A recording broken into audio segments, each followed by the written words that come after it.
La décentralisation au Bénin, après 20 ans d'expérience, a connu des réformes, lesquelles entrent en vigueur à compter de ce mois d'avril pour sa phase expérimentale.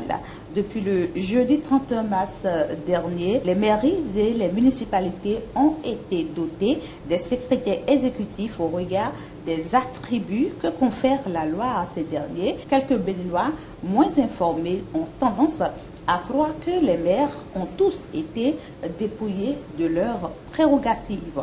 Dans ce numéro de l'entretien sur Josia Web TV, avec l'expert en décentralisation, nous ferons l'état des lieux de la décentralisation au Bénin après 2 décennies. Nous aborderons les avancées de ces réformes. Et puisqu'aucune œuvre humaine n'étant parfaite, nous énumérerons les imperfections, puis l'expert apportera quelques propositions afin de parfaire ce travail conduit de main de maître par le chef de l'État, M. Patrice Talon. Mesdames et messieurs, chers internautes, bonjour ou bonsoir. Ça dépend de l'heure à laquelle vous nous recevez chez vous. Bienvenue.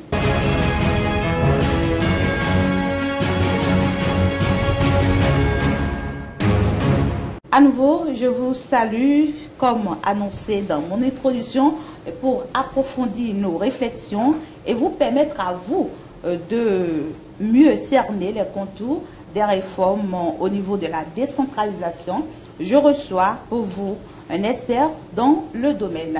À tout seigneur, tout honneur, dit-on. Je laisse le soin à mon cher invité de se présenter à vous. Monsieur, bonjour. Bonjour, moi c'est Franck Kenevo. Je travaille sur les questions de décentralisation, de gouvernance locale et de communication. Merci de nous recevoir chez vous et merci de nous accorder une petite partie de votre journée, de votre temps. C'est un plaisir.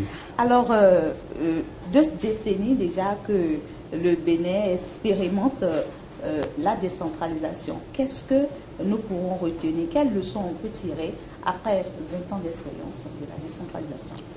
Bon, après 20 ans de mise en œuvre de la décentralisation, c'est vrai que les 20 ans seront bouclés en 2023, en février 2023, mais nous sommes quasiment dans la 20e année. Je peux dire qu'il y a eu beaucoup de progrès, il y a eu beaucoup d'acquis, surtout sur le plan institutionnel. Sur le plan institutionnel, on peut remarquer que les collectivités territoriales existent, disposent de budgets propres, de ressources propres, appuyées par les transferts de l'État. Ensuite, les sessions se déroulent comme prévu, avec des sessions ordinaires et des sessions extraordinaires. Les communes arrivent à mobiliser des ressources pour construire des infrastructures socio-communautaires, des infrastructures économiques et marchandes. On a des gares routières, on a des écoles, on a, si vous sillonnez le pays, vous verrez des endroits où on met sur des ponceaux, sur des équipements marchands, commune temps, FADEC, telle année. Donc, il y a une dynamique locale qui s'est installée. On essaye de faire des redditions de comptes. On essaye de rencontrer les populations au moment où le plan annuel d'investissement de la commune est élaboré. On essaye de rencontrer les citoyens et les acteurs de la commune pour leur présenter ce que le maire veut faire l'année N+1. Donc, il y a une dynamique qui s'est installée. On peut aussi voir des maires sillonner les ministères pour poser les problèmes de leur commune, pour chercher avec le gouvernement central des solutions. On peut voir aussi des maires dans une démarche de marketing territorial, sillonner les ambassades, les missions diplomatiques, pour chercher des financements et régler leurs problèmes. On voit aussi s'installer progressivement des cadres d'échange et de dialogue entre les autorités communales et les citoyens, les associations, la société civile, les forces vives de la commune. Tout ça, c'est plutôt institutionnelle. Là où la décentralisation n'a pas été au rendez-vous, n'a pas donné les dividendes qui étaient escomptés, c'est véritablement en matière de services sociaux de base.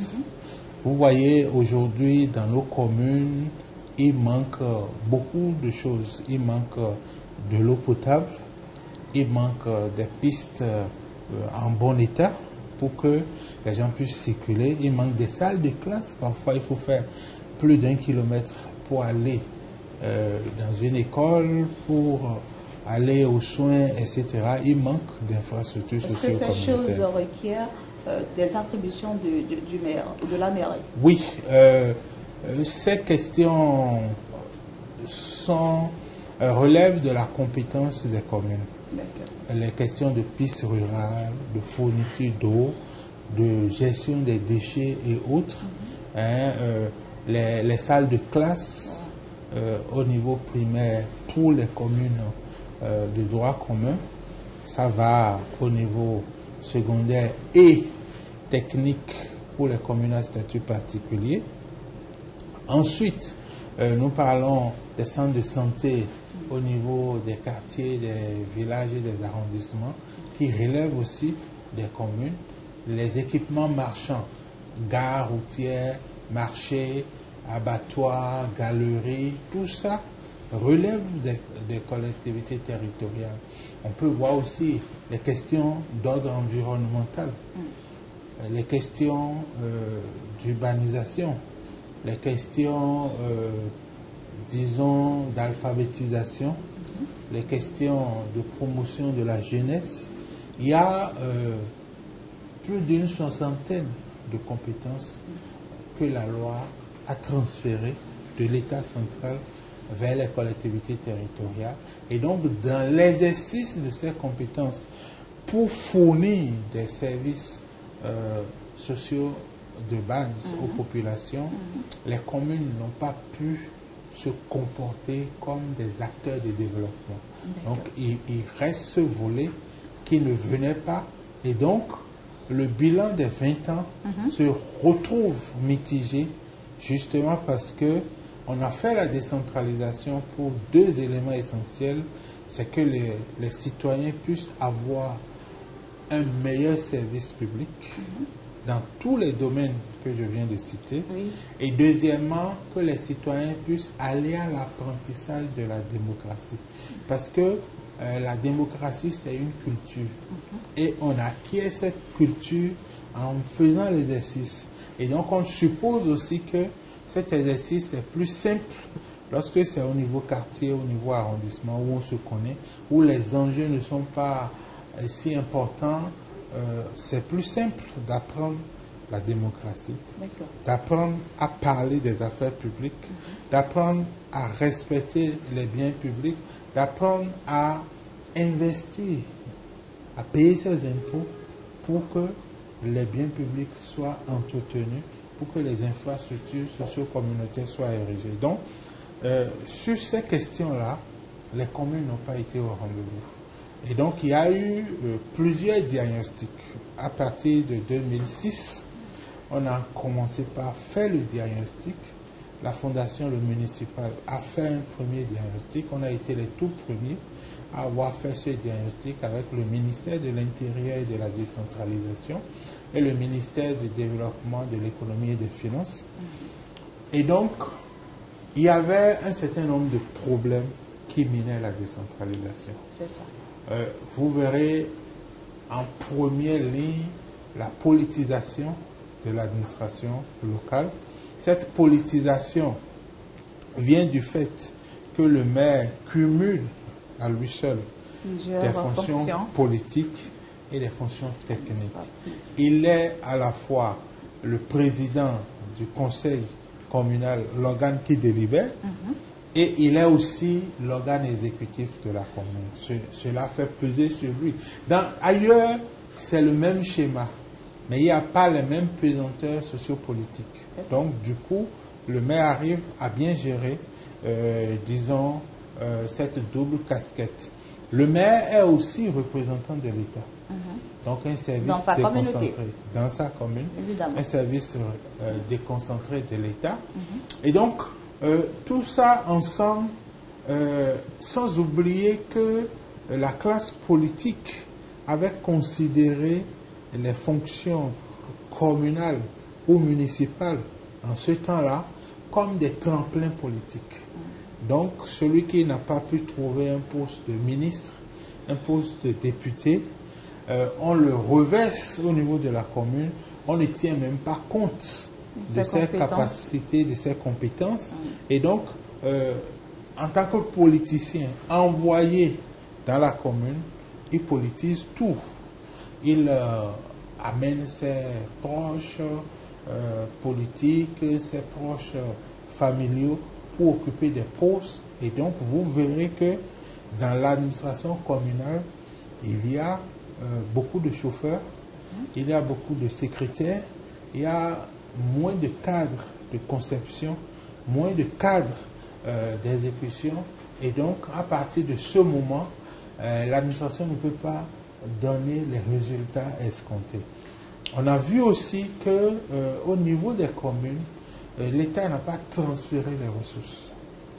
L'État n'a pas vraiment envoyé les ressources parce que si vous transférez les compétences que les ministères exerçaient par le passé aux communes, il est normal que les ressources financières, les ressources matérielles, les ressources humaines que ces ministères utilisaient pour gérer ces compétences, il est normal de transférer également ces ressources aux communes. Cela n'a pas été fait. Donc, il y avait donc une situation, disons, un peu... Il y a des insuffisances Il y a remarquées. beaucoup d'insuffisances. Et c'est justement ces insuffisances qui ont conduit le chef de l'État, comme dans d'autres secteurs bien sûr, à apporter des réformes dans le domaine de la décentralisation. Et ceci a été matérialisé par la création de bases de données des cadres pouvant, n'est-ce pas, servir dans nos mairies et municipalités. Dites-nous vos appréciations de ces réformes. Non, je pense que la réforme structurelle du secteur de la décentralisation qui a été initiée par le chef de l'État est une bonne chose. Parce que le diagnostic était fait depuis, mais il fallait un courage politique. Parce que les maires, quand même, ce sont des leaders qui ont un poids politique. Et donc, on ne vient pas bousculer les maires aussi facilement sans recevoir des contre-coups politiques. Donc, ces réformes étaient attendues depuis, mais le chef de l'État, disons-le, a eu le courage d'engager ces réformes. Il a eu le courage de ne pas faire une réforme de saupoudrage. Il a fait une réforme en profondeur et je trouve personnellement qu'il est allé trop loin dans la réforme. Je pense que... il en a exagéré, c'est ça? Oui, je pense il a osé. Il a osé. Il a osé, c'est bien, mais il est allé un peu trop loin. Qu'est-ce que vous y mettez? Je pense qu'il a déséquilibré les fonctions aux dépens des maires. Je crois que si vous regardez l'élément majeur de la réforme, et qui est d'ailleurs, qui fait l'objet d'ailleurs de cette première phase de mise en œuvre, c'est de séparer les fonctions politiques des fonctions techniques et administratives. Et donc cela a été matérialisé par la création d'un poste de secrétaire exécutif qui est renforcé dans ses attributions, dans ses compétences, mais aussi qui est protégé, surprotégé dans ses relations avec le maire et les autres organes de la commune. Deuxièmement, ce secrétaire exécutif est désigné sur une liste d'aptitudes qui englobe également d'autres fonctions techniques et administratives de la commune. C'est une bonne chose dans ce sens où aujourd'hui on est sûr que ceux qui seront nommés secrétaires exécutifs ont tout au moins le profil. Deuxièmement, on est sûr que ceux qui seront directeurs ou chefs de service selon les communes proviendront pour la plupart d'un fichier où on s'assure de leurs compétences, de leur expérience. Maintenant, sur cette base aussi, il faut saluer aussi le fait que le gouvernement ait décidé de prendre en charge leur rémunération. La rémunération des maires était une question sensible parce qu'il y avait des maires dont les communes n'arrivaient pas vraiment à les payer. Ils avaient au plus 9 mois de rémunération par an et c'est quand l'État envoie la ressource FADEC que ces communes-là arrivaient. C'était valable pour le maire mais aussi pour le personnel. Bien sûr. Donc, si aujourd'hui l'État décide d'envoyer, c'est aussi une question de justice sociale, de justice républicaine. Parce qu'il y a des communes où le seul cadre A de la commune, c'est le secrétaire général. C'est ça. Qu'est-ce que cette commune peut faire s'il n'y a pas la ressource humaine? Un homme politique a publié ici un ouvrage, il n'y a de richesse que d'hommes. Bien sûr. Donc, tout processus de développement part de la ressource humaine. Et donc, vraiment, je salue cet effort du gouvernement parce que les évaluations, c'est plus de 10 milliards par an pour payer tous les maires, les adjoints aux maires, les secrétaires exécutifs. Donc, c'est quand même un effort que le gouvernement a fait. On va souhaiter que le gouvernement aille au-delà de ses fonctions de direction pour s'attaquer maintenant aux fonctions de secrétaire, de chef service, de chef division et de personnel tout court. Parce que si vous regardez, disons, les attributions, les compétences qui ont été dévolues au secrétaire exécutif, ce n'est pas simple. C'est beaucoup de tâches, c'est beaucoup de responsabilités. Ces secrétaires exécutifs auront besoin de s'appuyer sur un personnel de qualité pour donner les résultats. Voilà, Monsieur Kinivo, parlant donc de ces attributions ou de ces attributs conférés aux secrétaires exécutifs. Pour les uns, ces réformes pouvaient, pour l'expérience de la sélection des secrétaires exécutifs, se faire autrement. Est-ce que vous êtes d'avis du fait que déjà il y a eu plus de milliers de postulants, mais on n'a eu que 77 communes. On n'a eu que 77 secrétaires exécutifs. Des Béninois estiment qu'on pouvait procéder autrement. Bon, vous savez, lorsque la loi fixe les règles, on peut faire des critiques dans le but d'améliorer. Mais je pense que la seule fausse note, c'est que, et le gouvernement l'a compris, en faisant tirer au sort par catégorie de communes, en privilégiant les compétences, ceux qui sont arrivés en tête par ordre de mérite, et les femmes. Donc je pense que on pouvait avoir mieux. Par exemple, en ayant une liste de 77 titulaires et le reste sur une liste supplémentaire, une liste d'attente. Et donc, quels que soient les cas de figure, oui, quels que soient les cas de figure, on aurait casé les 77 premiers du fichier dans les 77 communes. Mais le choix du gouvernement, c'est d'introduire le tirage au sort pour permettre véritablement aux communes, aux maires, de choisir des secrétaires exécutifs avec lesquels ils n'ont pas d'affinité. En se disant, s'ils n'ont pas d'affinité, chacun va rester dans son couloir, il n'y aura pas de connivence. Mais l'être humain est d'abord et avant tout relationnel. Lorsque vous mettez un maire et un secrétaire exécutif ensemble dans une même mairie, ou un maire et une secrétaire exécutive, pourquoi pas? Oui, un maire et une secrétaire exécutive, ils finiront par avoir des affinités. Mais ce n'est pas le plus dangereux à mon avis. C'est-à-dire, il faut que l'intérêt général et le respect des procédures soit de mise. Parce qu'aujourd'hui, le secrétaire exécutif doit savoir que c'est sa tête qui est exposée. Parce que la réforme, en déchargeant les maires des fonctions d'ordonnateur du budget et de signature de tous les actes, les met à l'abri. Maintenant, il ne faut pas que les maires soient à l'abri et qu'on retrouve les secrétaires exécutifs devant la criette ou devant des juridictions pour des malversations, des maldonnes. Donc, je pense que c'est une lourde responsabilité. Le choix qui a été fait par le gouvernement, on peut apporter des améliorations.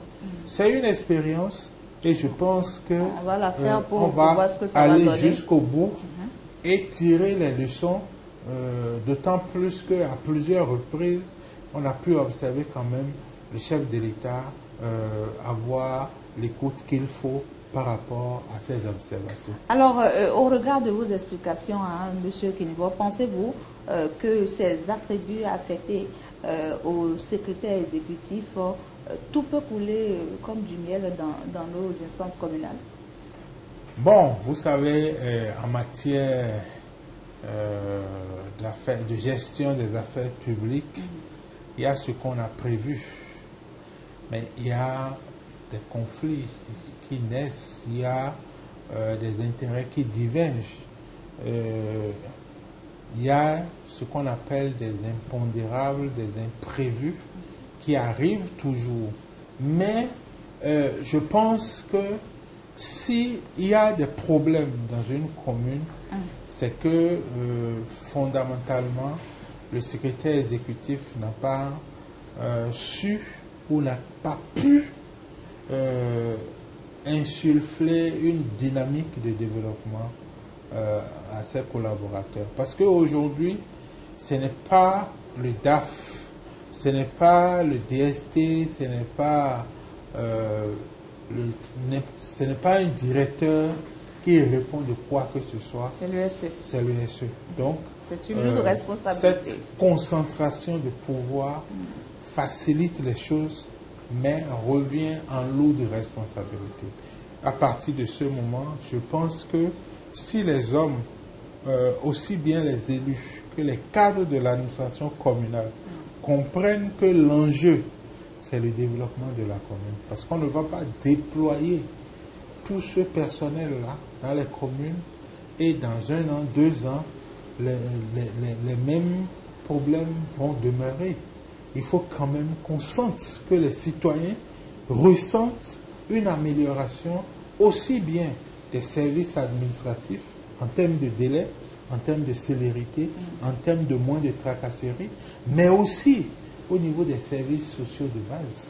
Il faut que les ressources, parce que la réforme du chef de l'État, n'est pas seulement séparer les fonctions techniques des fonctions politiques, mais c'est aussi une réforme sur les finances locales qui va s'ajouter.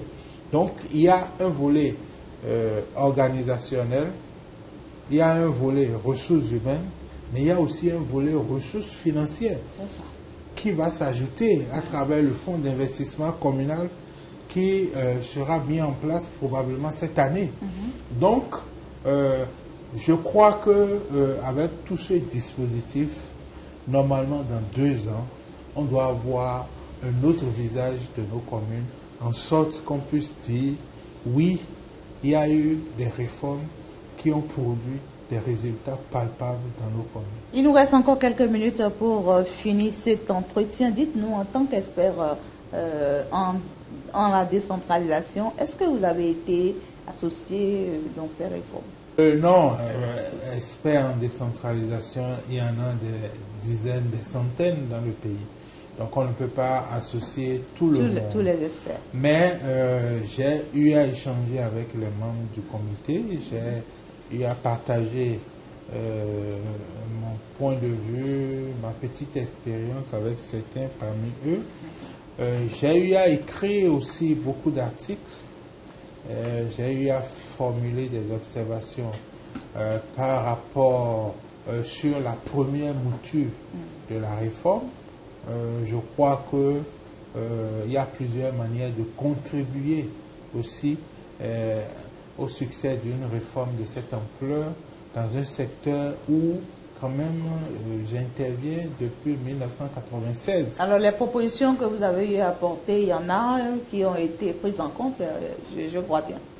Oui, il y a eu des améliorations, des points d'amélioration que j'ai notés dans le code de l'administration qui faisaient partie de mes propositions. Mais je pense que le chef de l'État avait une idée claire sur ce qu'il voulait faire. Il avait déjà Et une donc, idée claire. Quand je regarde le contenu du code de l'administration territoriale, il y a des choses que moi, j'aurais pu enlever si j'en avais eu le pouvoir. Il y a des éléments que j'aurais fait sauter parce que ce n'était pas vraiment compatible avec les principes de droit. Mais disons que on finit de grandir, mais on ne finit pas d'apprendre. L'expérience qui est en cours est pédagogique pour nous et nous suivons ça de près pour pouvoir dire demain au Bénin comme à l'étranger que telle expérience a été menée et voilà les résultats. En mai prochain, on va se retrouver au Kenya pour le sommet Africité 9 où toutes les villes, les communes, les régions d'Afrique se retrouvent avec les communes, les acteurs d'autres pays, la Chine, l'Europe, l'Amérique, tous ceux-là participent à Africité. Donc si l'expérience béninoise donne des résultats, ce serait à notre actif, à nous tous. Donc les observations qu'on émet sont des observations objectives dans le sens d'améliorer le processus et d'en faire quelque chose de capitalisable qu'on peut partager avec le reste du monde. Et pour finir, Monsieur Franck Kinivore, des propositions pour la suite du processus? Non, je pense que, comme je l'ai dit tantôt, le chef de l'État a visiblement une idée claire de ce qu'il veut, de là où il veut aller. Ce n'est pas mauvais parce que beaucoup de gouvernements par le passé ont estimé que le visage des communes ne les rassurait pas pour qu'ils envoient les ressources de l'État dans ces communes-là. Aujourd'hui, si le visage des communes pouvait rassurer le président de la République pour que des dizaines, voire des centaines de milliards soient envoyés dans les communes, moi, je serai le premier à applaudir. Au niveau du Conseil des collectivités territoriales de l'UEMOA, il y a un objectif de 20% des ressources, des recettes budgétaires de l'État qu'on devrait envoyer aux collectivités territoriales. Le Bénin est à moins de 5%. Si aujourd'hui, avec ces réformes, le chef de l'État est rassuré et s'engage à envoyer 10%, 15% et 20% des recettes budgétaires de l'État aux collectivités territoriales, vous allez voir que véritablement ça va changer. La pauvreté va reculer et l'économie locale va émerger. Parce que si les 77 communes voient leur économie locale se développer, il y aura de l'emploi, il y aura une classe intermédiaire qui va émerger, de sorte que nos villes ne seraient plus bondées et donc on aura un développement équilibré et harmonieux de tous les territoires.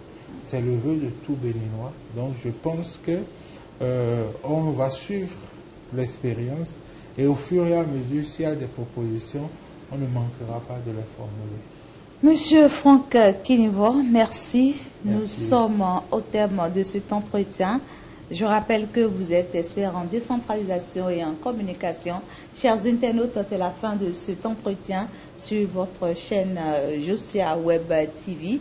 Il a été question de faire le bilan de la décentralisation et d'apprécier, n'est-ce pas, les exploitations qu'on pourrait faire des secrétaires exécutifs qui ont été déployés dans nos communes et municipalités Nous allons continuer toujours cet entretien avec d'autres acteurs, toujours pour permettre à l'opinion publique de comprendre l'idée qui est cachée derrière cette décision du chef de l'État. Et l'expert l'a dit, lorsque le chef de l'État prend une décision, c'est qu'il est sûr de son résultat. Nous espérons bien sûr que dans les années à venir, que le peuple béninois lui donnera raison. C'était donc votre entretien.